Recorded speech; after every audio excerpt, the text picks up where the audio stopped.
नमो अरहंतारं नमो सिद्धारं नमो आर्यारं नमो अध्यायारं नमो लोये सवसाहुरं शुद्धात्मान्मनेकान्तं साधुमुक्तं मंगलम वंदे संदष्टिसिद्ध्यर्थं संदष्ट्यर्थप्रकाशकम् मंगलम भगवान वीरो मंगलम गौतम गणे मंगलम कुंदकुंडाद्यो जैन धर्मोस्तु मंगलम मंगलमय मंगलकरण वितराग विद्यान नमो ताहि आते भये अरहंतात महान।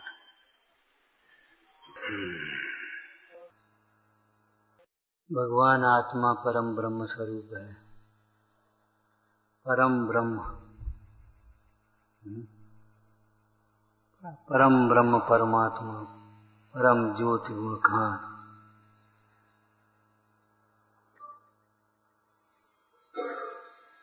अन्य दर्शनों में आत्मा को ब्रह्म कहते हैं और परमात्मा को परम ब्रह्म कहते हैं।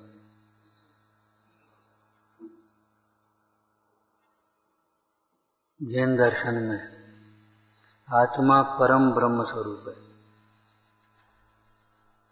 आत्मा परम ब्रह्म स्वरूप है और आत्मा के आश्रय से ही परम ब्रह्म बना जाता है। आत्मा को स्वभाव से परमात्मा बताने वाला दर्शन जैन दर्शन है।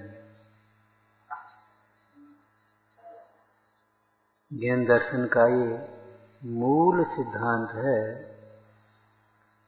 तो प्रत्येक आत्मा स्वभाव से परमात्मा है और स्वभाव की आराधना के द्वारा परमात्मा बना जाता है। कोई पराधीनता नहीं है कि हम संसार में रहें। कोई पराधीनता नहीं है हम दुखी हों। कोई हमें दुखी नहीं करता। अपना परम ब्रह्म स्वरूप परमात्मा परम स्वतंत्र दर्शन है। कैसा है भगवान का तीर्थ? भगवान ने क्या कहा? इसने बताया विश्व को कण कण स्वयं स्वाधीन।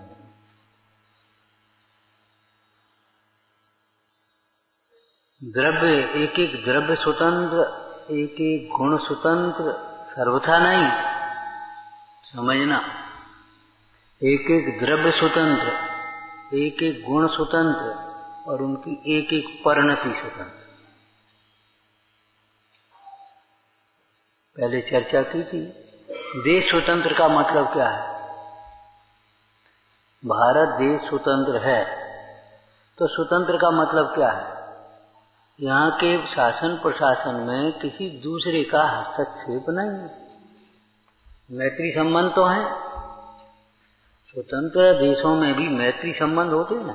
ऐसे दो द्रव्यों में निमित्त निमित्त संबंध हैं, उनका हम नकार नहीं कर रहे, लेकिन कोई हस्तक्षेप नहीं, कर्तव्य तो नहीं,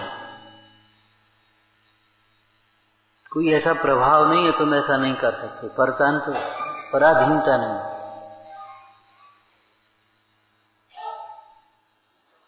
प्रत्येक जो देश स्वतंत्र का मतलब क्या है?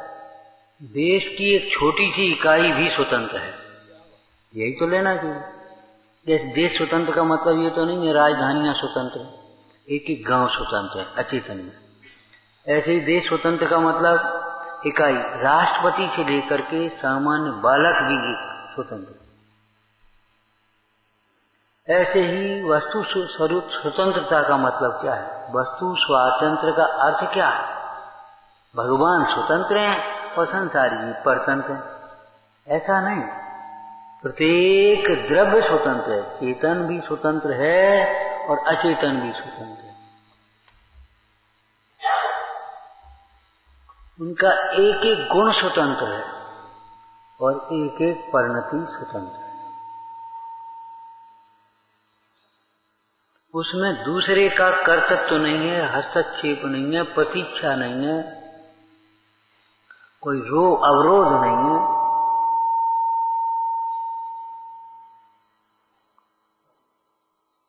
क्षायक सम्यक दर्शन हो गया चौथे गुणस्थान में। क्षायक चारित्र कहाँ होगा और ज्ञान केवल क्षायक ज्ञान कहाँ होगा? अलग अलग गुणस्थान है कि नहीं? ऐसा नहीं है। जब क्षायक चारित्र हो तभी क्षायक सम्यक दर्शन होता ही सम्यक क्षायक ज्ञान हो, ऐसा नहीं। सम्यक का तो ऐसा मेल है कि सम्यक दर्शन होगा तो सम्यक ज्ञान होगा, वही सम्यक चारित्र होगा। लेकिन क्षायक माने पूर्णता की ओर देखें तो क्षायक सम्यक तो हो गया चौथे गुणस्थान में, और क्षायक चारित्र हुआ 12वें गुणस्थान में, और क्षायक ज्ञान हुआ 13वें गुणस्थान में।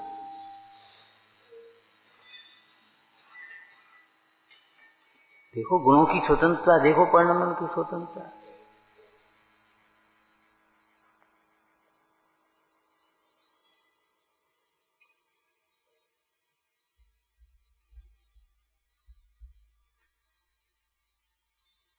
भगवान आत्मा परम ब्रह्म स्वरूप है, उसे किसी ने भगवान बनाया नहीं।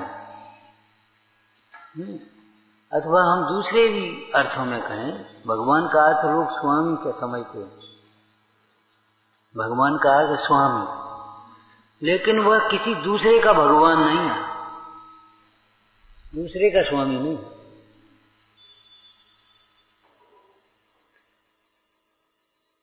भगवान का शाब्दिक अर्थ होता है वैभववान। भगवान का शाब्दिक अर्थ होता है वैभववान, जिसे चैतन्य वैभव से पूर्ण है। बस वैभव का मतलब धूल नहीं, तो पौद्गलिक वैभव, पुण्य का वैभव, ये हमारा वैभव नहीं। पहले नंबर पर ये समझना चाहिए। ये बाहर का वैभव, सुख का कारण दुख का कारण, अच्छा के बुरा, ये तो सब बात की बातें हैं। नंबर 1 की बात ये हमारा नहीं है।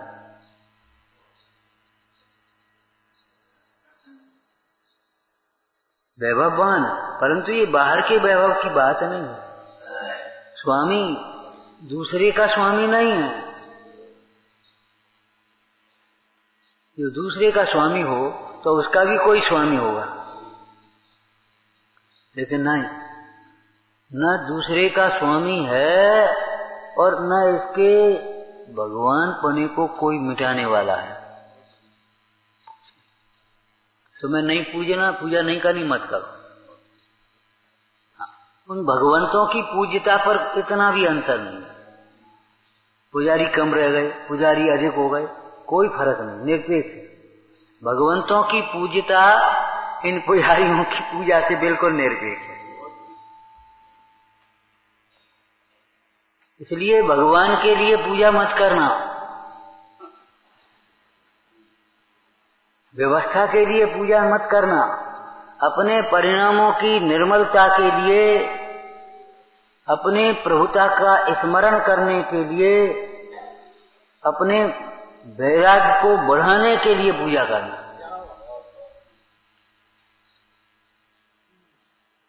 हमें नहीं आना कल से पूजा, हमको नहीं करना, मत करो, तुम्हारा नुकसान होगा, किसी का नुकसान नहीं।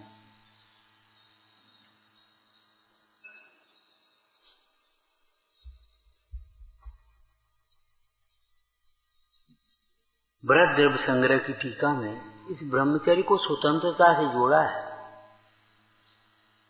पढ़ा है, पहले कहा था, पिछली बार तुम शायद आए थे, ऐसे पहले कहा था, याद है। ब्रह्मचर्य अर्थात स्वतंत्रता का उपाय,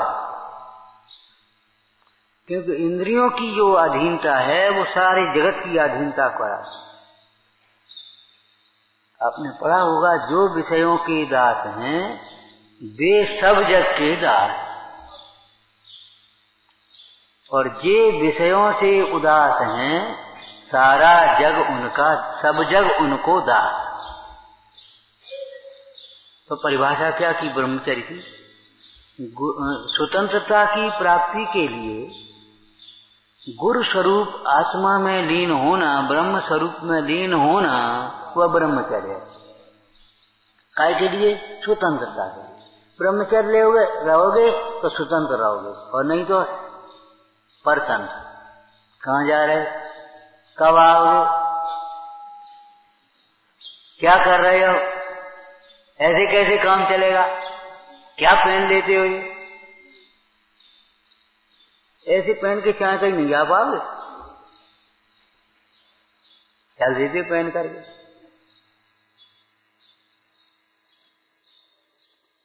ब्रह्मचर्य माने स्वतंत्रता का उपाय। ठीक बात है, जो अपने में संतुष्ट है वही तो स्वतंत्र होता है। जो अपने में संतुष्ट होता है वही स्वतंत्र होता है। आज संतोष नहीं है तब तो करोड़ों की घर में माया होने पर भी जॉब कर रहे, नौकरी कर रहे।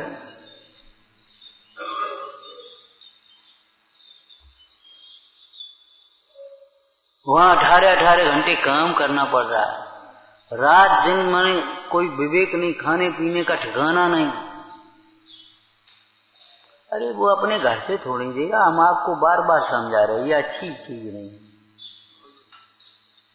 जिन्होंने देना सीखा है, हमारी संस्कृति देने की है, लेने की नहीं है। आप चार को आजीविका दे सकते हो, समर्थ हो, ऐसा नहीं है।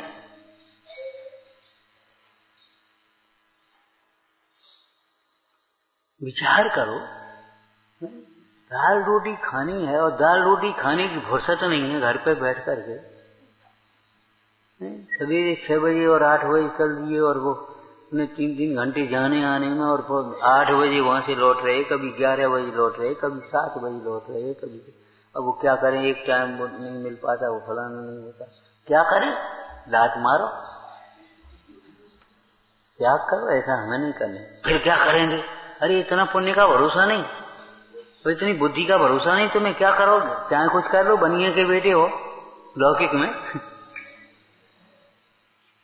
आपका चार में क्या लिखा है, चिड़ी कबूतर भी अपना पेट भर लेते हैं, अपने कुटुंब का पालन कर लेते हैं, तो कहते क्या करें। जिससे धर्माचरण का घात हो ऐसा कुछ भी कार्य मत करो। अध्यात्म की लाइन बोलोगे, जो आत्म स्वभाव के विरुद्ध है वह कुछ भी करने लायक नहीं। जो तुम्हारा स्वभाव नहीं है वो मत करो, बिल्कुल मत करो। लौकिक में भी एक बात कही जाती है, या को काम ताई को साजे, और करे तो मोगरा बाजे। नहीं सुना तुमने, हैं?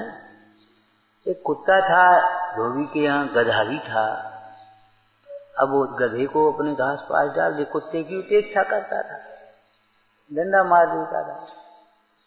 एक दिन घर में चोर घुसे तो गधे ने कुत्ते से कहा, भौंक, क्या करता है? उसने कहा, ये हमको पूछता नहीं, हम काय को भौंके, हम नहीं भौंकते। सारे में खगिया ने खगी की भाषा। तो गधे को जरा बैठा लगा, मालिक की चोरी हो रही है और चुप बैठा है। उसने कहा, हम भौंक रेंकते, तो गधा रेंकने लगा। अब गधे के रेंकने कौन समझे।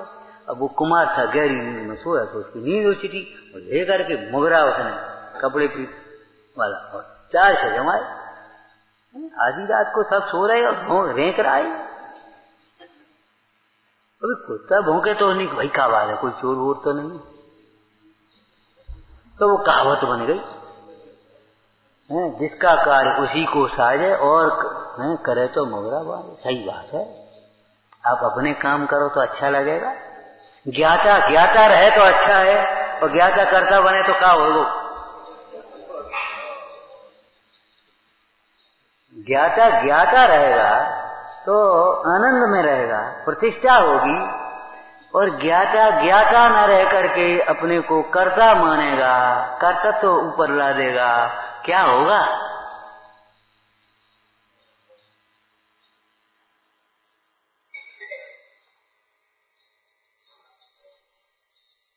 श्रावक हो, श्रावक जैसे कार्य करोगे तो प्रतिष्ठा होगी, शांति रहेगी। और मलेच्छों जैसे कार्य करोगे तो क्या होगा, पशुओं जैसी प्रवृत्ति करोगे तो क्या होगा?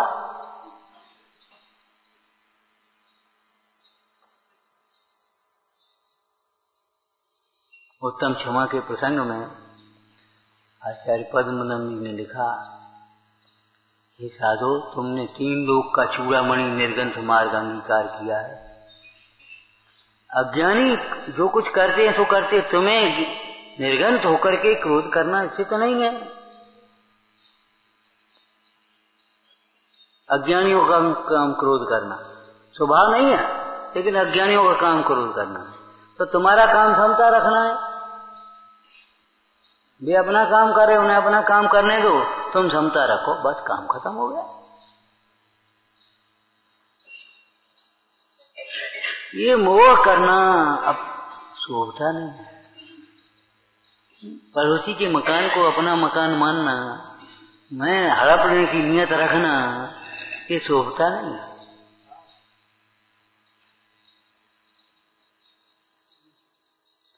देह को पड़ोसी देह है, देह को अपना मानना, उसमें अपना कर्तव्य करना, कर्तव्यों को अपना मानना, उसमें कर्तव्य करना, ये शोभता नहीं है भाई, कलंक है ये।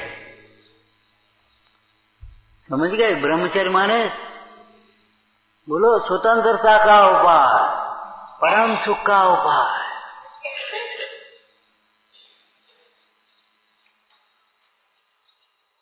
ब्रह्म स्वरूप की श्रद्धा करोगे तो स्वतंत्र रहोगे, ब्रह्म स्वरूप को अनुभवोगे तो स्वतंत्र रहोगे, ब्रह्म स्वरूप में लीन होगे तो परम स्वतंत्र हो जाओगे। कोई पर ये कर्मों के बंधन, चाहे नो कर्म के बंधन, एक भी बंधन नहीं आएंगे तुम्हारे।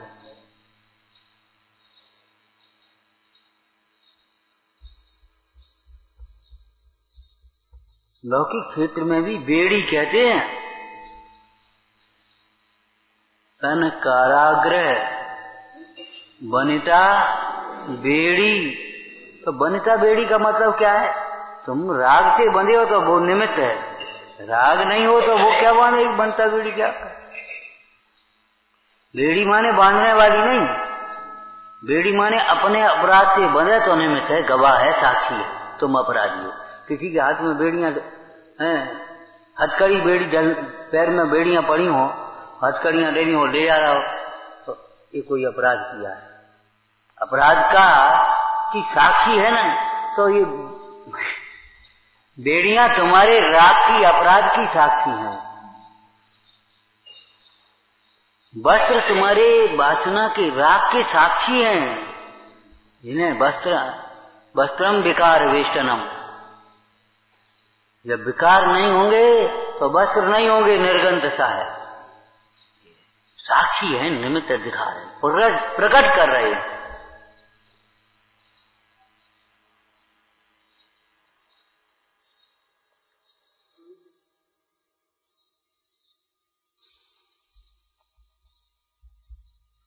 स्वतंत्रता का उपाय है ये,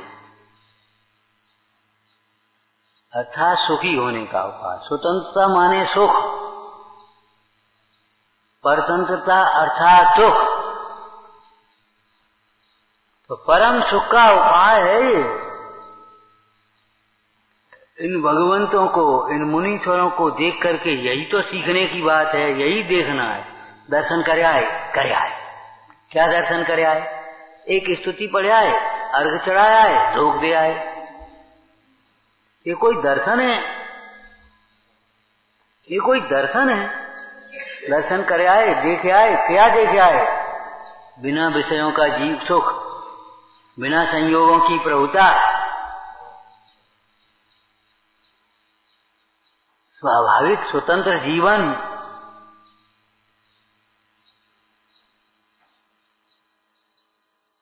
कल तो चर्चा की थी भैया, बिना विषयों के भी सुखी रहा जाता है। देखो,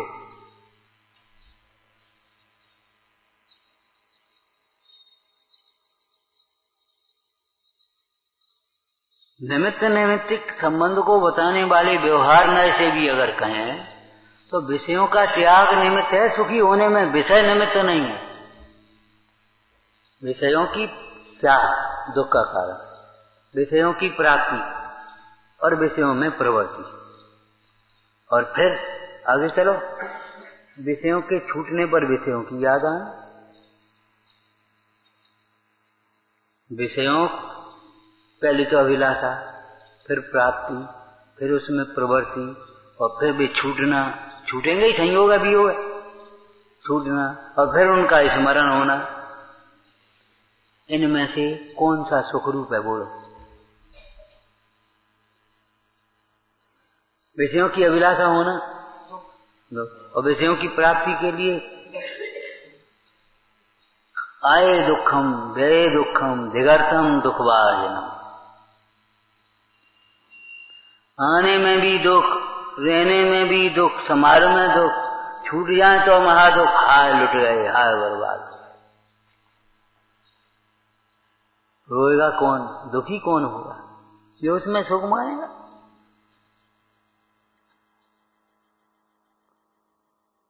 जिसमें सुख की कल्पना होती है वह उसके वियोग में दुखी होगा, नियम से होगा, कोई रोक नहीं पाए। अरे घर में भी हो अपने, और कोई बहुत बीमार हो ना, और उसकी सेवा शुश्रूषा करनी पड़ रही हो, और वो उसको भी बहुत कष्ट हो, और उसकी देह छूट जाए, तो यार दुख नहीं होता, बल्कि ये कहते हैं भैया चलो ठीक रहे, सुधर गई हो उसे बता, बहुत कष्ट था। अब अपनी प्रेम की भाषा तो ये नहीं कह रहे सेवा करने में कष्ट लग रहा था, लेकिन बहुत कष्ट था, चलो ठीक है कोई बात नहीं। और काम कर रहा हो, स्वस्थ हो, और वो चला जाए तो सुधर गई बोलो, सब काम बिगड़ गया।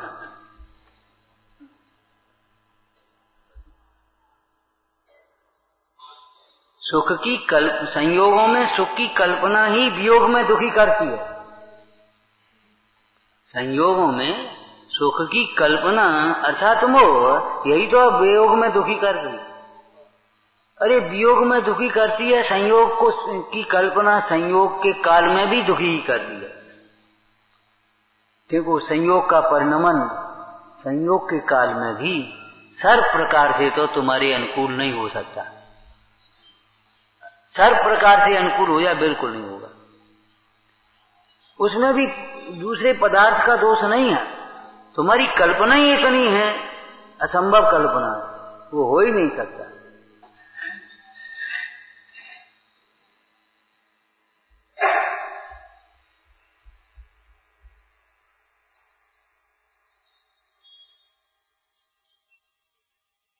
इंद्रिय सुख की वासना ये जीव को नाना प्रकार से पराधीन बनाती है।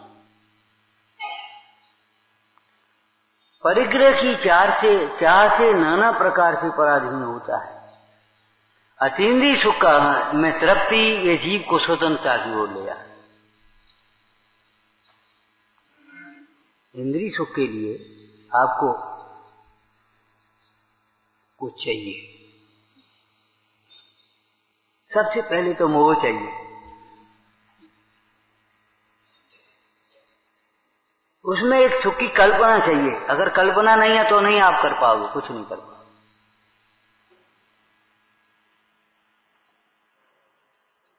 मोह चाहिए वो। फिर जिस पदार्थ में सुख की कल्पना है वो पदार्थ चाहिए, फिर उसको भोगने की शक्ति चाहिए, फिर उसको भोगने के लिए समय चाहिए, अनुकूलता चाहिए। क्या करोगे बोलो? चाहिए चाहिए चाहिए, और जहां चाहे वहां पराधीनता दुख है। अतीन्द्रिय आनंद की वेदन करने के लिए आत्मानुभव रूप ब्रह्मचर्य के लिए क्या चाहिए बोलो? बहुत स्थूल अब ब्रह्मचर्य की चर्चा कर रहे हैं। अब हम इस लड़के को मान लो एक विवाह करना है तो क्या चाहिए? कोई लड़का करता क्या है? नौकरी चाहिए, पहले ही शुरुआत ही वहीं से हुई है, कुछ कमाता है पहले नंबर पर। सुनो, अभी एक लड़का बता रहे बहुत अच्छा लड़का है, तो करता क्या ये तो बताओ।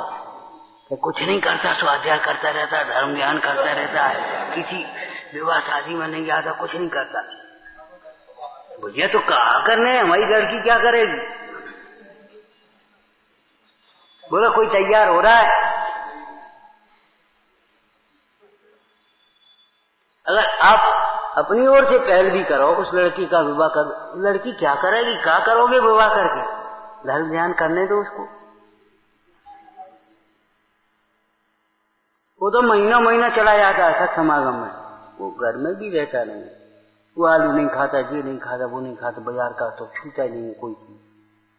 रात में बिल्कुल पानी भी नहीं पीता। अरे भैया तो कहा करने, कहा को धर्म, ये चक्कर में फंसा रहे, चक्कर में फंस रहे। बोलो आप यही कहोगे कि नहीं कहोगे? मान लो विवाह करना है तो क्या चाहिए? घर चाहिए, आजीविका चाहिए, स्वास्थ्य चाहिए, राग चाहिए। कितनी पराधीनता है? कर्म पर्वसे शांति दुखे रंतदितोदय सुखे बीजे सुखे नास्ता। दुखे बीजे सुखे नास्ता श्रद्धाना कांक्षणा सत्ता। सम्यक दृष्टि जीव को उसमें सुख की श्रद्धानी ही नहीं होता, उसका मन मानता ही नहीं। ऐसे ही भजन आना मानने वाले, सो ज्ञाता मेरे मन माना, हम तो उसे ज्ञाता मान रहे हैं, हमारा मन मानता ही नहीं इनको हम ज्ञाता मान रहे, क्योंकि ये शरीर को अपना मानते हैं। इन्हें शरीर आत्मा का भेद विज्ञान नहीं है।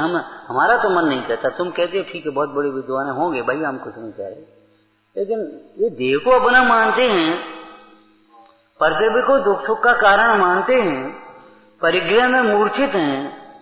हमारा मन तो नहीं मानता है, हमारा मन तो नहीं मानता। सो ज्ञाता मेरे मन माना, जीवते ही है सांचे ज्ञानी। आदि आदि लाइनें हम इसलिए कह रहे हैं भाई, इन भजनों को गुनगुनाना सीखो। बच्चों को सिखाने के ही माध्यम से सीख लो। बच्चे अगर भजन नहीं गुनगुनाएंगे तो जाने क्या क्या गुनगुनाएंगे फिर, और गुनगुनाएंगे नहीं तो फिर भुनगुनाएंगे, परेशान करेंगे। सच्ची बात है। उनको ट्रॉफी पकड़ा दी, अरे भजन पकड़ा दो, बेटा ये याद करके सुनाओ, 10 रुपया देंगे। रुपया कहाँ जा रहे? रुपया तो घर के घर में है। लोग से ही सही, कोई बात नहीं। ये पाठ याद करके सुना, 20 रुपया देंगे आज तो। कंठपाठ योजना चला देते ना, समाज में चलाते, घर में ही चलाओ। पहले घर में चलाओ, घर में।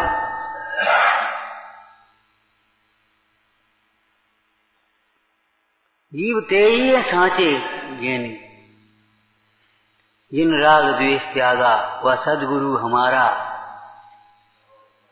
माने कैसे कैसे, माने हम नहीं मान सकते चाहे किसी को,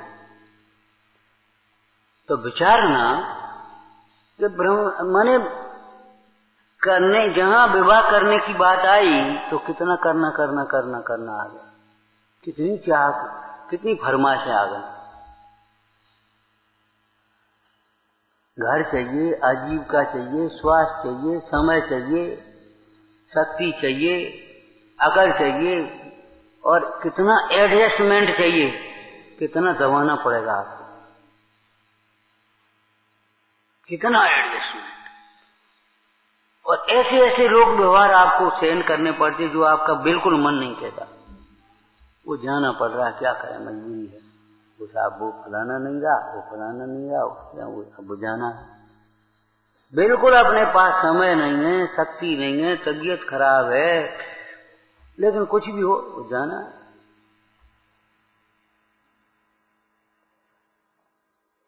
रावण का 3 खंड का प्रभुत्व लौकिक लौकिक कहाँ गया, जहां सीता को ऐसे गिड़गिड़ा रहा है, सीते मेरी ओर देख लेने, सीते मेरी ओर देख लेने। अब बताओ क्या पागल हो गया, तीन खंड का अधिपति विद्याधर, कितना शक्तिमान, वो कैसे गिड़गिड़ा रहा है।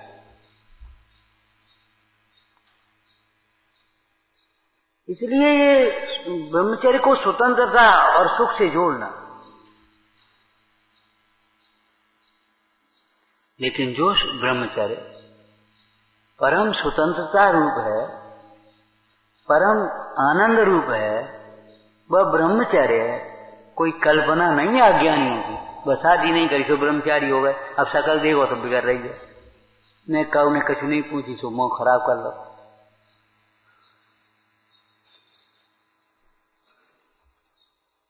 मेरा भोजन में नमक ज्यादा कम हो गया तो भाई प्रणाम खा, इसको दे दिया हमको नहीं दे पाए तो आफत हो गई। ये कोई ब्रह्मचर्य नहीं है, ये सारे के सारे अब्रह्म हैं।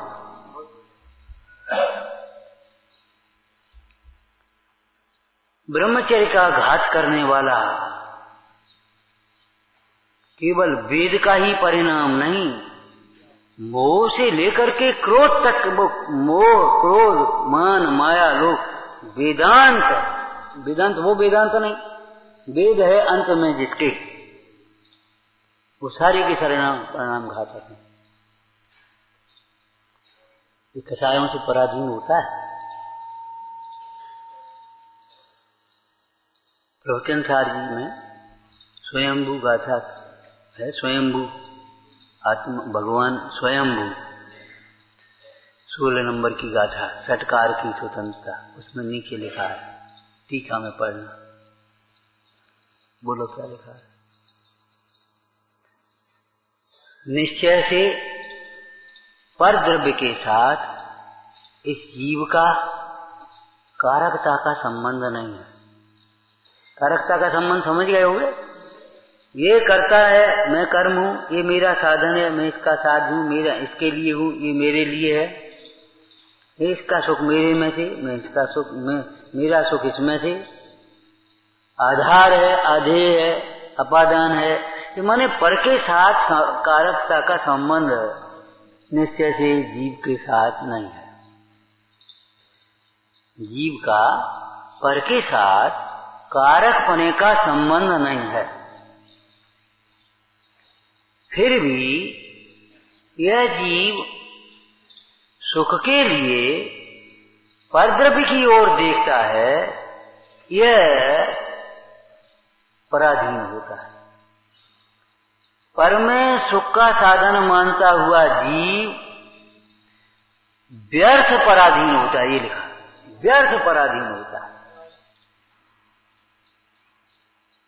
फिर अपने स्वतंत्र दो ही जने, वारे वाह, दो ही जने स्वतंत्र हो सकते हैं। अपने आराम से चाहे कहूं चले जाओ, आराम से चाहे कहीं नहीं जा पाओगे, बिल्कुल नहीं। अभी अकेले हो तो चाहे कहीं आराम से जा भी सकते हो, और दो ही जने फिर अभी आपको जो निर्णय लेना है, आप अकेले हो और फिर सलाह करनी पड़ेगी, पूछ करके बताएंगे भाई। स्वतंत्रता नहीं, स्वतंत्र। अपने की ओर देखेगा तो स्वतंत्रता, और पर की ओर देखा तो ही परतंत्र हो गया। नीति पड़ी होगी, रहमन बेनर मर चुके, मर चुके, ये कहूं मांगन जा। बस समझ लो। अब जो दूसरे की ओर देखते हैं उनको हम जिंदा कैसे कहें?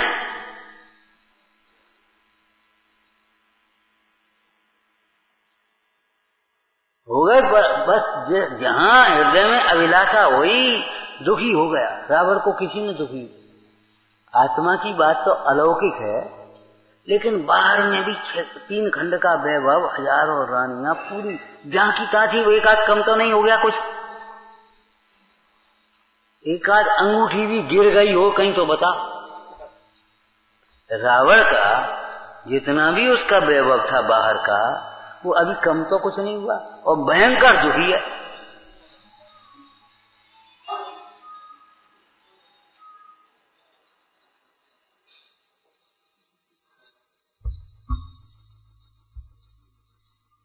भयंकर दुखी। बोलो क्यों? किसने दुखी किया? उसकी ही वासना ने। वो अपनी वासना से ही तो दुखी है। दुख का कारण सीता है नहीं, दुख का कारण और कोई है नहीं, और कोई प्रतिकूल नहीं हुआ उसको। लेकिन स्वयं स्वयं के प्रतिकूल होकर के वह जीव दुखी हो गया।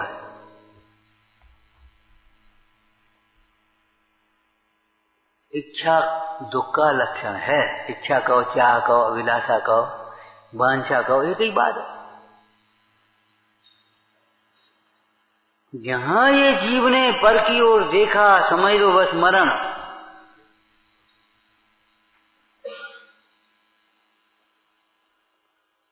अपनी ओर देखा बस जीव।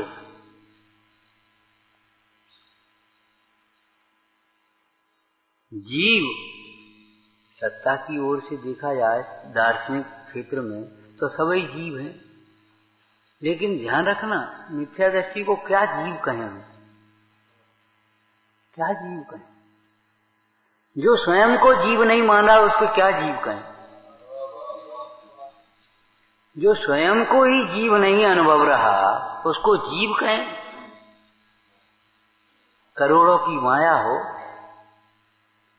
न भोग सकता हो, न दे सकता हो, चौकीदार की तरह उसको रखाए बैठा है, उसी में उधेड़ बिन में लगा है। बता, उसको धनी कहेंगे हम? थोड़ा भी समझदार होगा तो क्या कह देगा?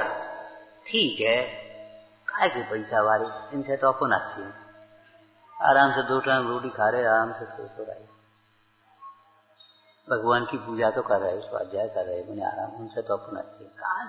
खाए के ऐसे ही काय का जीव है वो जीव है।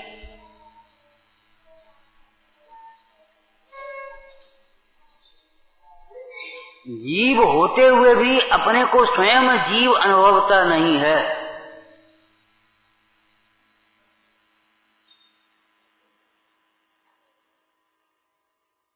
कैसा जीव? भजन की लाइन है, आप पढ़ते होगे, कैसा ज्ञानधारी रे, ये जानता है जी चौकी है, ये जानता है जी बच्चा है। और देखो उसमें भी कितनी विपरीतता कि बच्चा कुछ समझता नहीं। हम कह रहे बच्चा तो कुछ नहीं समझता, तुम तो विपरीत समझते हो। होश है तुम्हें? नहीं चलने वाला फायदा में है कि विपरीत दिशा में चलने वाला फायदा में? बोलो। 2 व्यक्ति हैं, एक को बेचारे को रास्ता नहीं मालूम और कोई बताने वाला भी नहीं है, और वो बेचारा बैठ गया, से कोई आदमी निकले तो हम पूछ लें तब चलें, बैठ गया वहीं। और एक उसने कहा वाह, बैठे बैठे क्या करें, चलो अपन तो देखेंगे, और वो विपरीत दिशा में चल रहा है।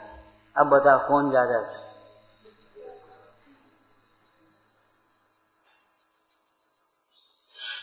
सोचो, नहीं समझता तो अच्छा है, विपरीत समझने वाला तो बहुत।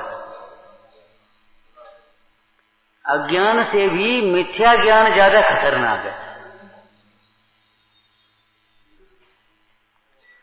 और ध्यान रखना, बच्चा नहीं समझता ऐसा मत समझ बैठना, वो भी समझता है, विपरीत ही समझता है। बच्चा तो तुम्हारा ही आगे,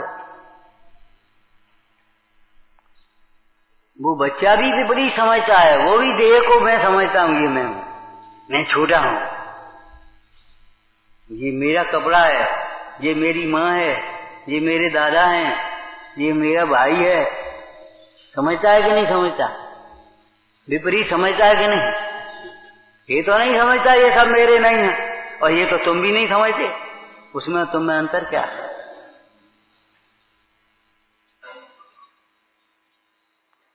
शरीर बड़े हो जाने से कोई बड़ा तो नहीं हो गया। भेद ज्ञान होने पर जन्म समझना चाहिए। भेद ज्ञान हुआ, अब जन्म हुआ, ये समझो।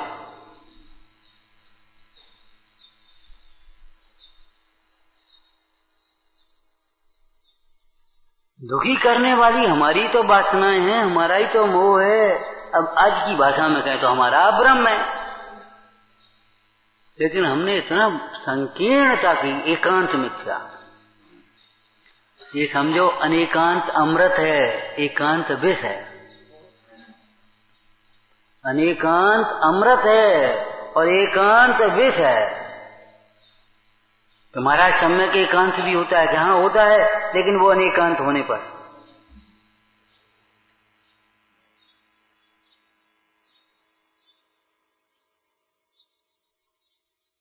हमने अब ब्रह्म की विरोधी एक कसाय मान ली, क्षमा की विरोधी एक कसाय मान ली। क्षमा का विरोधी क्या क्रोध, बस इतने दिन हो गए। क्षमा का विरोधी क्या क्रोध। क्षमा का विरोधी क्रोध भी है, क्षमा का विरोधी मोह भी है, क्षमा का विरोधी लोभ भी है। और नहीं तो लोभी की ताकत नहीं है वो क्षमा धारण रख सके, क्रोध नहीं करना। जिसको विषयों का लोभ है, क्षण क्षण में क्रोध आता है। अरे हम क्या कहें भैया, धर्म क्षेत्र में भी थोड़ा सा लोभ भाव आ जाता है तो कितने क्रोध के प्रसंग बनते।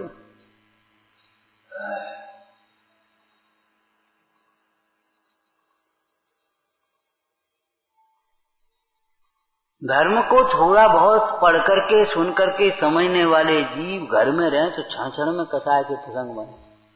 ये क्या कर दिया, इतना पानी फैला दिया, इतनी रात हो गई, अब तू भोजन मांग रहा है, क्या कर रहा है।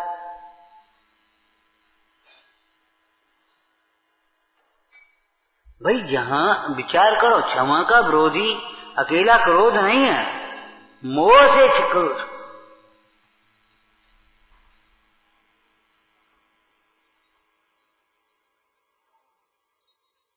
हमने एक एक का बंटवारा कर दिया।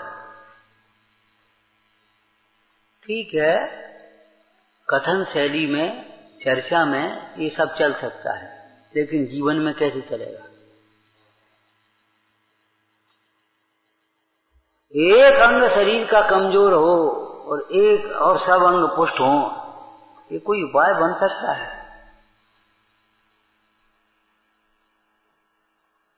क्षमा के लिए भी सारी कसायों को जीतने की बात है। क्रोध भी अज्ञान भाव है और अब्रह्म भी अज्ञानमय भाव।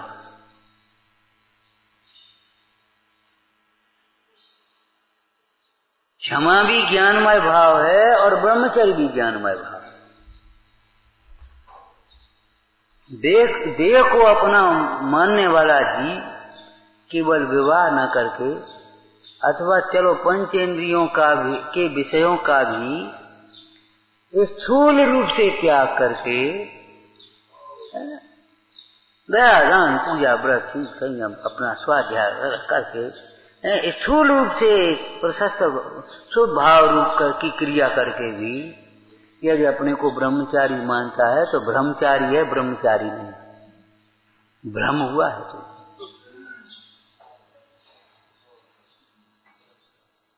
अंधेरे में मत जियो, अंधेरे में मत रहो, उजाला में। अंधेरे में मत रहो माने मोह के अंधेरे में मत रहो, ये कह रहे।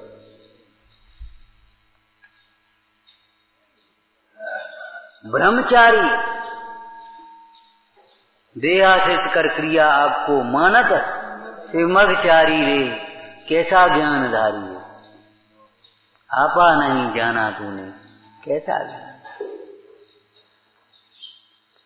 निज निवेद बिन सकल परिचय, कही विफल जिन सारी रे। आत्मा के अनुभव के बिना तुम खूब परिचय सहन कर लो, नरक के भय से, स्वर्ग के लोभ से, प्रतिष्ठा के लोभ से, ज्ञान के लोभ से। भैया तुम सीखना है कभी, चलो खूब आदमी सब सहन करो, सहन करने।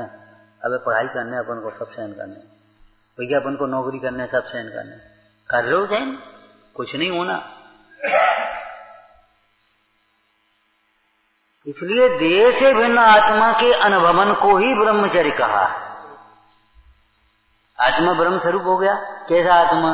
जैसे भिन्न आत्मा ब्रह्म स्वरूप, जैसे भिन्न आत्मा का अनुभवन ही ब्रह्मचर्य है।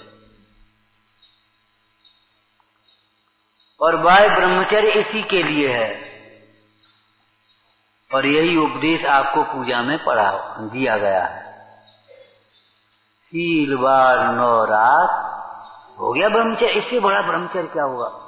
अगर कोई 9 वारों की पालन करने वाला मिल जाए, हम करीब बाहर में, तो बहुत समझिए आज के समय में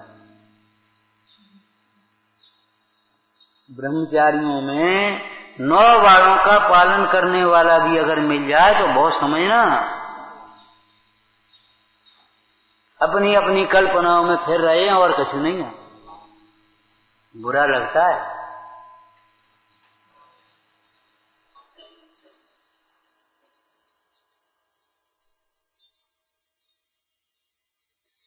जो मदिरा का त्यागी है उसे मदिरा की गंध नहीं सुहाती। गंध, मदिरा पीने वाला पास में बैठ जाए तो उसको आफत है। उसका बस चलेगा तो उठ करके बस चला जाएगा।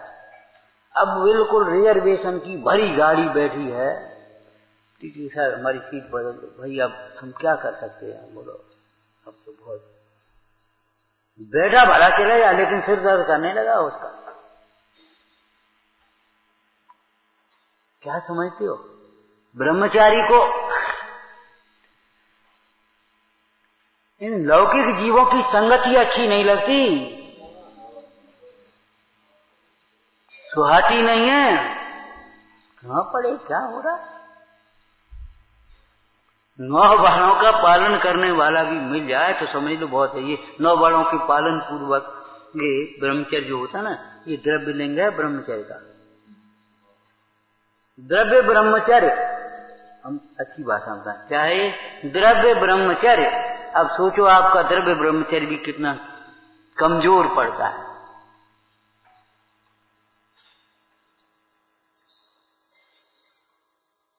मन कैसे लग जाता है? अब मैं घर में रह लूं, अब वहीं टीवी चल रही, वहां वो चल रहा हूं, वो चल रहा हूं, मैं घर रह लूं। मन कैसे हो जाता है? अंदर से इंद्रिय सुख की वासना नहीं छूट पाती, इसलिए ये सारी बातें होती। क्या करके वहीं बैठ गए, क्या खड़े खड़े बातें करने लगे।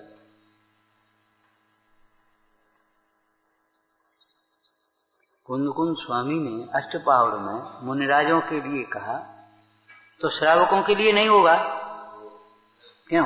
तुम्हारे लिए लड्डू बने और बच्चों के लिए मुरमुरा। अरे सोचो, आप विचार करो,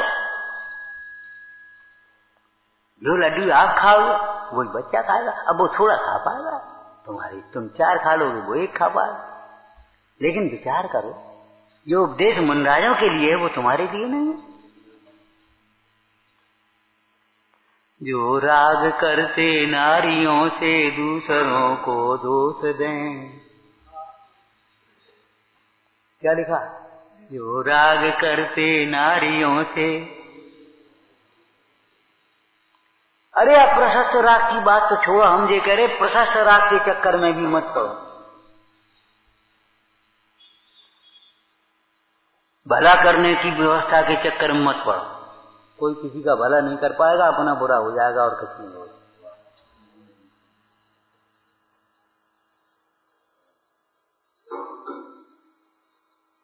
कैसे लिख दिया? लिखी नहीं होती तो ये समझो हमें कहना भी मुश्किल कर देते आप लोग।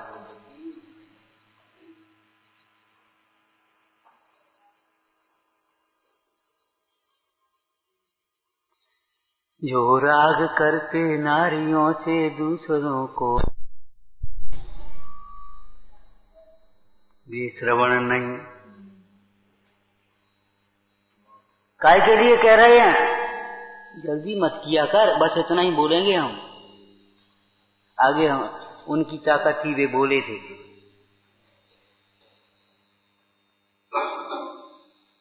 माँ 2 चांटे लगाएगी कोई बात नहीं, तुम ऐसे उंगली मत दिखाइयो, नहीं तो माँ से लड़ाई और होगी हमारे बेटे को। तो भाई ताड़ना के लिए अंतर में वात्सल्य चाहिए। जो राग करते नारियों से दूसरों को दोष दें, ये श्रवण नहीं। काय के लिए? श्रवण बनाने के लिए, स्थितीकरण करने के लिए कहा हे साधो। और दूसरी गाथा में तो क्या लिखा? उनका विश्वास करके जो पढ़ाते हैं, करते हैं, धरते हैं, ये लिखा है।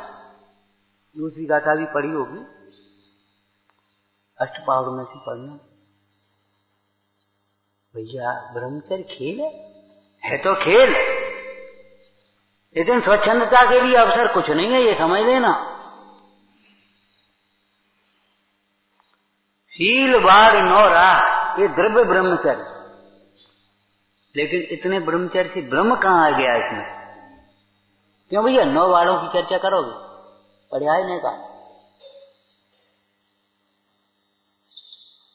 9 बार में पढ़ो, उसमें ब्रह्म कहाँ आया? पियथल बास, इसमें ब्रह्म कहाँ आ गया? स्त्रियों के जहाँ आवास है, जहाँ उसका निकट की है, निकट में नहीं रहना, प्रेम रुचिरखन नहीं, उनकी ओर हंसे सो फंसे, ये समझ लेना। हंसे सो फंसे, तो आंखें चढ़ाए रहना, तिरस्कार करना, ये नहीं कह रहे। प्रेम रुचि निरीखन, उस राग की दृष्टि से नहीं देखा।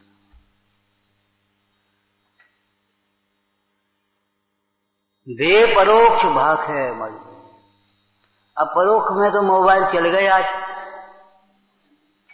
नेट मजन कितने अनर्थ के कारण हो गए।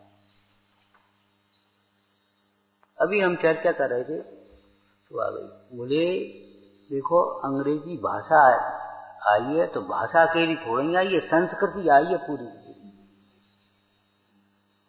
अकेली भाषा नहीं आई, अकेला कोई आ ही नहीं सकता। यदि कोई बीमार व्यक्ति आया तो उसके साथ उसके बैक्टीरिया भी आ जाएंगे। अगर बीमार व्यक्ति आ गया तो उसके साथ बैक्टीरिया भी आ जाएंगे उसके। क्या समझते हो? तुम आए तो तुम्हारे साथ उसका राग भी आ जाएगा। जबरन अग्नि के पास घी होगा तो पिघलेगा, भले वो पता नहीं पड़ पाए 2 मिनट में, 2-4 मिनट में पता नहीं पड़ेगा। अग्नि के पास रखो और 2-4 मिनट में कुछ नहीं मालूम पड़ेगा ऊपर से, लेकिन नीचे से पिघलना चालू हो गया उसका। और अगर तुम्हारा 10-20 मिनट रखा रहा, पानी हो बिना रहेगा नहीं। इस निमित्त नैमित्तिक संबंध को भी बहुत गंभीरता से लेना चाहिए। हंसी में मत उड़ाओ इस व्यवहार को। इस व्यवहार को साधन कहा है, हेतु नियत का होई, सहायक कहा है, निमित्त कहा है। हंसी में मत उड़ाओ। इसे क्या हो जाएगा, ऐसे क्या होता है। अब हम क्या करें? थोड़े दिन करके देख लेना, उसके बाद हमें बताना क्या होता है। तुम खुद बता दो, तुम्हारी शकल बता रही क्या होता है। हम क्या करें? वो मालाएं लगी थी वो तुम्हारी बेदियों पर, तो प्रतिमा यहाँ विराजमान है, यहाँ शीशा लगा, तो यहाँ माला लगी थी, तो हमने इसको हटा दो, या तो ऊपर लगा भैया बंधन बार की तरह। अब बस वो का दोष है, का बात है, का दोष है, का बात है, ये कसा हो रही, ये दोष है सबसे बड़ा। होश है तुम्हें कुछ? अरे दोष कौन बता रहा है? ये कह रहा है ये भी यहाँ तुमने लगा दी शीशा पर, और यहाँ प्रतिमा है तो ऊपर कर दो या तो। अब तो क्या दोष होगा? माने हमने लगाई है, हमारी कभी इंसल्ट हो गई। अरे पागल हो रहे, समझ में नहीं आ रही क्या होता है, क्या दोष है? आज तुम्हारा उपवास है, बढ़िया घर के अटपेरा दूध वगैरह के सबके पेड़े बना दिए, का दोष है इनमें? अरे भैया आज हमारा उपवास है और का दोष का हो? तो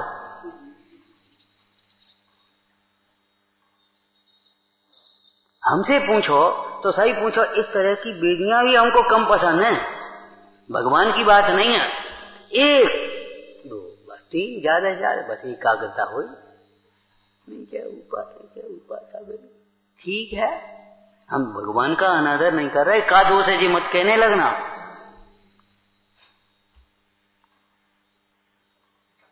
एकाग्रता, एक के आश्रय से, एक अव्यवस्था की दृष्टि से दो धातु की प्रतिमा हो गई, बस हो गया हमारा। हम कहते हमारा मंदिर इतना सरल है, धर्म भी इतना सरल ही है हमारा, तो न हमें चंदा की जरूरत, न काऊ की वो देखने की जरूरत। अरे हम और हमारे भगवान जानो क्या जरूरत हो गई। भगवान वीतराग हैं और हमें वीतराग होना है। नहीं आई समझ? यहां में माला मंचन की जरूरत क्या है? भगवान वीतराग हैं और हमारा स्वरूप भी वीतराग है और हमें वीतराग होना है। अब कहां से ये बीच में तमाम ढेर आ गया, और इस ढेर का कहीं अंत नहीं है। वीतरागी को वीतरागी बने रहने दो, वीतरागी को वीतरागी बने रहने दो। वीतरागी को लख वीतरागी बनो, तो समझ लो कि भव भव का फेरा गया। ज्ञान की चांदनी जिसके दिल में खिली, उसका मिथ्या तो का सब अंधेरा गया। सोचो, समझो, विचार करो। हम का दोष है? हमें पूछने, अरे का पूछने का नहीं, बस कितना कहा, क्या कहा, इतने की उतने। एक तो ये बीच वाले तमाम गड़बड़ करते, तो पंडित जी को पंडित जी ने हटवा दी, पंडित जी ने फलाना किया। अरे सुनो, उसका अभिप्राय ये बीच में ऐसी कि हमने कहा हुआ तो ऊपर कर दो या इनको अलग रख दो, तो क्या दोष है? ये तुम्हारी परिणामों में विकृति कथा आ रही, ये दोष है। अच्छा लगता है, अरे अच्छा तो अच्छी तो वीतरागता है। तुम्हें वीतरागता अच्छी लगती कि नहीं ये बता दूंगा। तुम्हें सादगी अच्छी लगती है कि नहीं लगती?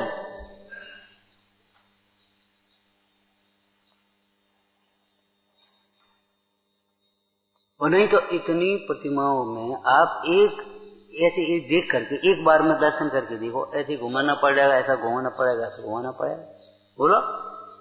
और एक बड़ी प्रतिमा आप खड़े हो जाओ, बैठ जाओ,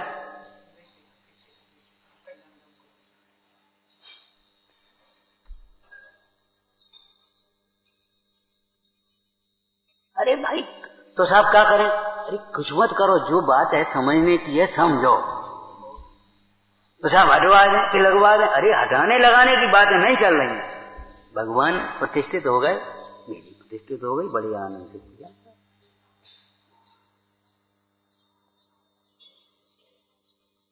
हल्की सी मंदम मध्यम रोशनी हो। अब भौरे में दर्शन करते थे, भौरे में बस तुम, और बस हल्की सी वो तुम्हारी दीपक की हल्की सी लो, हल्की रोशनी, और चारों ओर का प्रदूषण बंद, उधर उधर का कोई प्रदूषण। और बैठे तो ऐसा लगता था जैसे घंटों बैठे ही रहे। आगे हमको लोग कहते ये अक्षय है, वो चमत्कार है। चमत्कार अक्षय कछु नहीं है, सादगी है।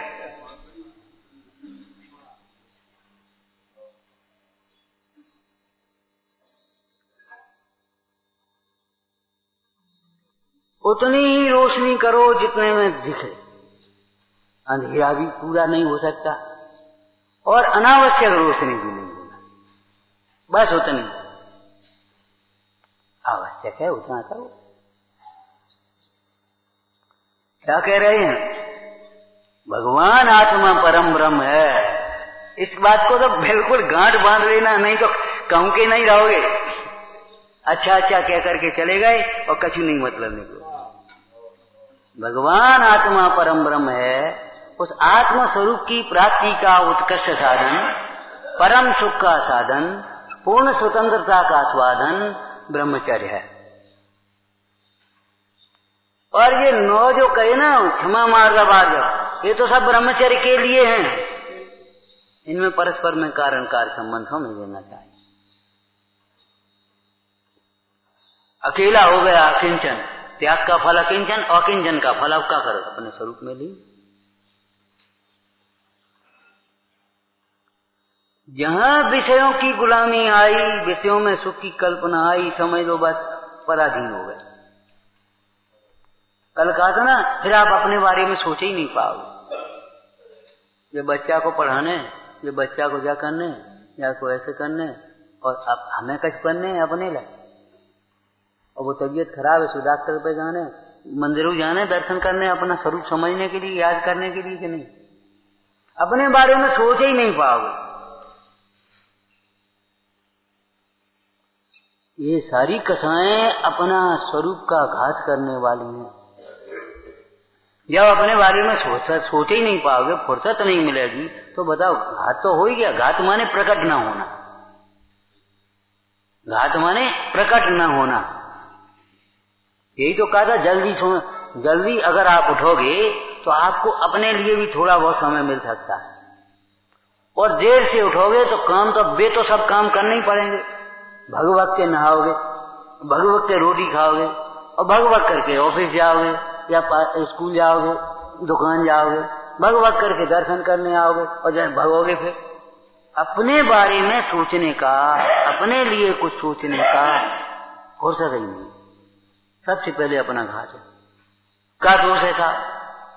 हम रात में 2 बजे लो जग जाए और फिर 8 बजे लो सो लें, तो क्या परेशानी है? 6 घंटे सोना है तो 6 घंटे हो गए। इतनी पढ़ाई कर ली है, इतनी पढ़ो, इतनी मत पढ़ो। ना अध्यात्म की खबर है, ना आगम की खबर है, ना लोक व्यवहार की खबर है। कुछ चिकित्सा विज्ञान भी पढ़े हो। रात्रि में ज्यादा जगोगे तो एसिडिटी बनेगी।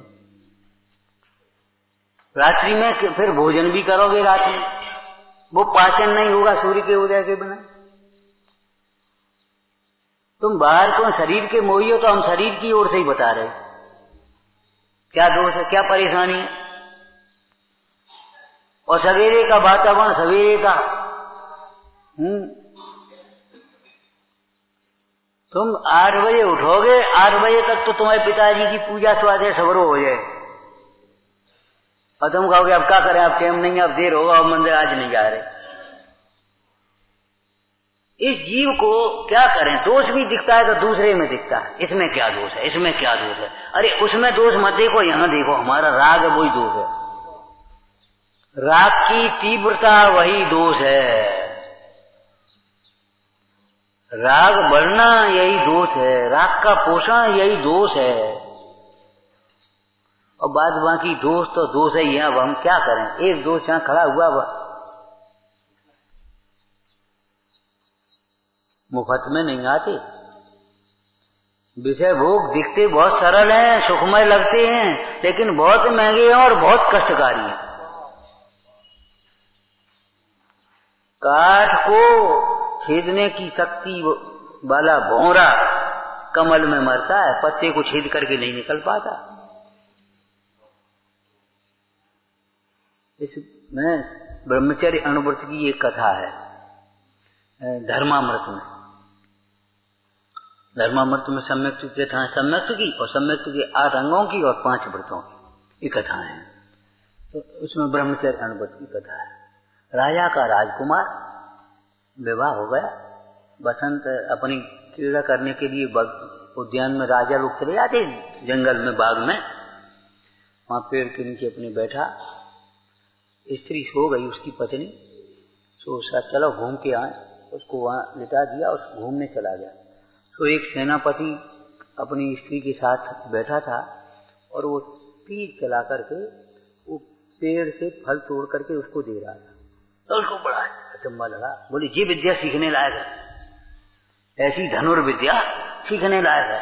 लग गई धन, और वो स्त्री को वहीं छोड़ करके सोता हुआ और चल दिया आगे। जा करके पहुंचा और उसने सीखा, और सीख करके वो पूरी कथा आप पढ़ लेना। राजा की राजकुमारी के साथ उसका विवाह हो गया वहां, ठीक है ना। दूसरा विवाह राजा की राजकुमारी के साथ, आराम से रहने लगा। थोड़े दिन में उसको समाचार मिला तुम्हारे राज्य पर किसी दूसरे पड़ोसी राजा ने आक्रमण किया है, वो बड़ी सेना है उसकी, मुश्किल है। चल दिया अकेला अपनी स्त्री के साथ। उन्होंने कहा राजा से पूछेंगे, ये मना करेंगे, तमाम देर लगेगी। चल दिया। रथ में बैठा और पत्नी भी साथ में जा रही है और राजकुमार भी साथ में जा रहा है। जंगल में पहुंचे तो भील मिल गई। भील ने वो स्त्री देखी है, बोले देखो हमें तुमसे कोई लड़ाई नहीं है, ये स्त्री हमको दे दो।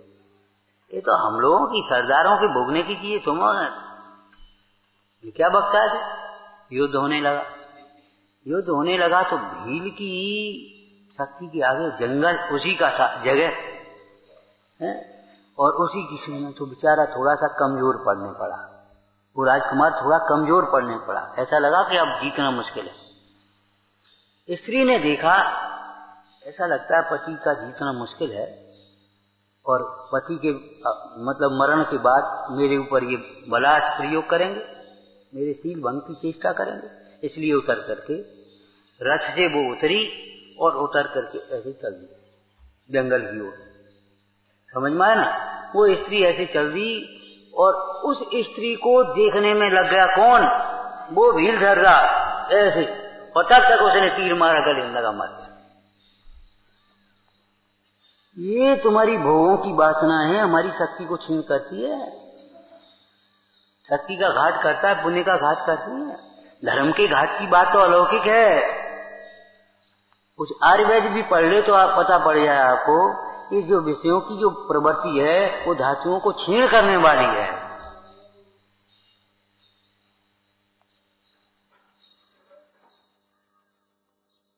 ब्रह्मचर्य अर्थात है सुख का उपहार। यहां से चलो आप, स्वतंत्रता का उपहार।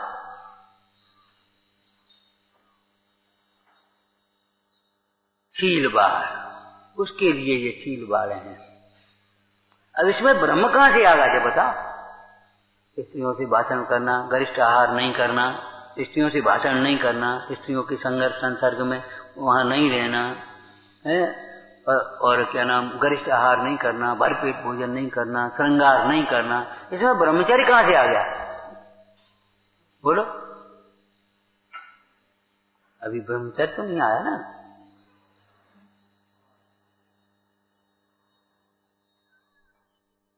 ब्रह्मचर्य तो अब आएगा।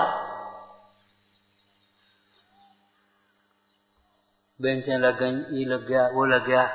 अभी अपन तो बैठो, बाहर में सादे साधन होने पर भी, लौकिक क्षेत्र में भी यदि अपना ही भाव नहीं हो तो, अब लड़के का भाव नहीं, हमको विवाह नहीं करना, ठीक है ना।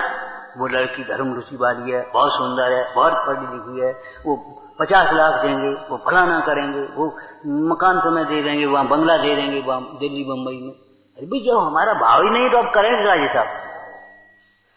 जब भाव हो तब तो ये सब करें, जब भाव ही नहीं है हमारा, हमें तो अपना हित करना है। ये भाव भाव के अभाव के लिए। अब ये बताओ, ये बाहर की तमाम लोभ लालच करेंगे क्या हमें कुछ नहीं कर पाएंगे। भाव हो तो ये ललचा देंगे, और भाव नहीं है तो ये क्या करेंगे। ऐसे बाहर की सुरक्षा, खाली खेत पड़े हैं और खूब बढ़िया सुरक्षा कर दो। अब वहां फसल हो तब तो सुरक्षित होगी, अब फसल ही नहीं है तो करोगे क्या। इसलिए पूजाकार दयानंद राय जी ने भी केवल इतना नहीं लिखा, इसके बाद कुछ लिखा है क्या, शीलवाद नौरा ब्रह्म भाव, ब्रह्म भाव ये ब्रह्मचर्य है। और वह ब्रह्मचर्य का निमित्त होने से उसे व्यवहार ब्रह्मचर्य ब्रह्मचर्य कहते हैं। क्या कह रहे हम, जब तक उस ब्रह्म भाव को नहीं देखो, देखते ही नहीं रहो, तृप्तता नहीं आए, तब तक ब्रह्मचारी मत मान बैठना, ब्रह्म से संतुष्ट मत हो जाना, कहीं भटकना भी नहीं और अटकना भी नहीं। आप हमें ब्रह्मचर्य दे दो, हमारे पास है तुम्हारा ब्रह्मचर्य, तुम्हारा ब्रह्म स्वरूप तुम्हारे भीतर विराजमान, तुम उसे 9 बार लगा करके देखो।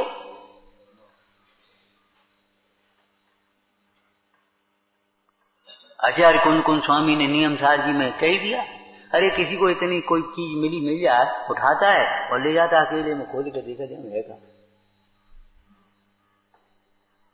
है, गुप्त रह जाओ भोगता, ऐसे ही बस समझ लो। जितने बच पाओ उतने बचो। विषय कथा पाप हैं, विषयों में लीन जीव निस्तारक कैसे हो सकते हैं? इसलिए इनकी संगति भी भली नहीं है। सच्ची बात तो यही है, हितकारी तो यही है, संगति से भी जितना बच पाओ बच पाओ। हम कहते हैं चेल क्या नाम चंदन वाला वहां आर देने खड़ी हुई, तो सेठानी कहीं दूसरे घर चली गई। सेठ जी आए तो वे लोहार को बुलाने गए थे, उसके कटे वे लौट नहीं पाए और उनका हार भी हो गया, वे चले गए।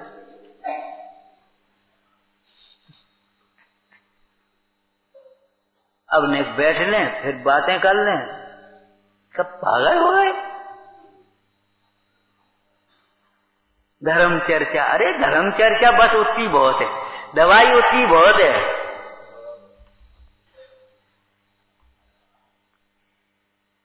सच बताएं हमको तो नहीं अच्छा लगता, घंटों घंटों की चर्चा भी हमें ज्यादा पसंद नहीं। चर्चा करे, अरे का चर्चा करने, समझ ले, इतने समझदार को इशारा बहुत है। और जहाँ डूबने हो तो जहाज में से कूद के डूब गया वो।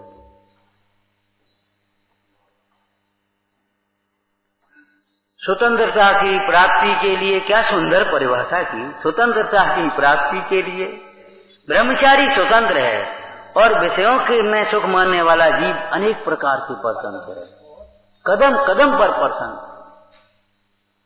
उसको पैसा चाहिए, पैसा के लिए फिर व्यापार चाहिए, उसके लिए ये चाहिए, फिर उसके लिए वो चाहिए। विषय क्या दावा नल, दावाग्नि है ये। विषय क्या दावा नल दहो, मरत विलाप करत दुख सहो।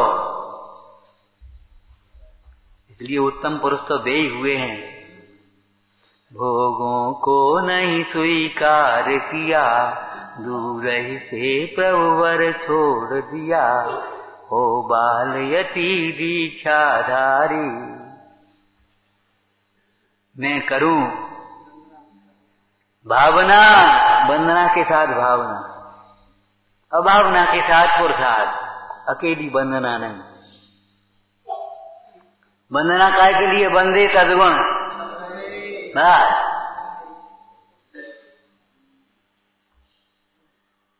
वंदे तद्गुण लब्ध है, ऐसा ब्रह्मचर्य हमें चाहिए।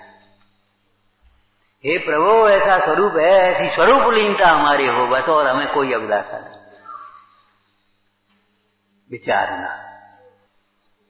परम स्वतंत्रता और सुख के लिए ये ब्रह्मचर्य उत्तम साधन है।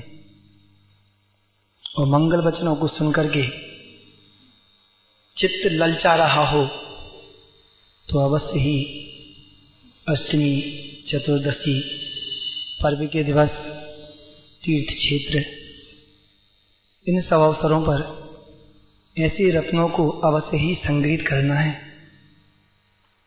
और पूज्य पंच साहब की तो एक भावना ऐसी भी रहती है कि एक निश्चित उम्र के बाद तो आजीवन ही इस मार्ग के पथिक हम सब बने, तो हमारा यह है ब्रह्मचर्य धर्म का पढ़ना सुनना हमारे मोक्ष मार्ग में निमित्त अवश्य ही बनेगा।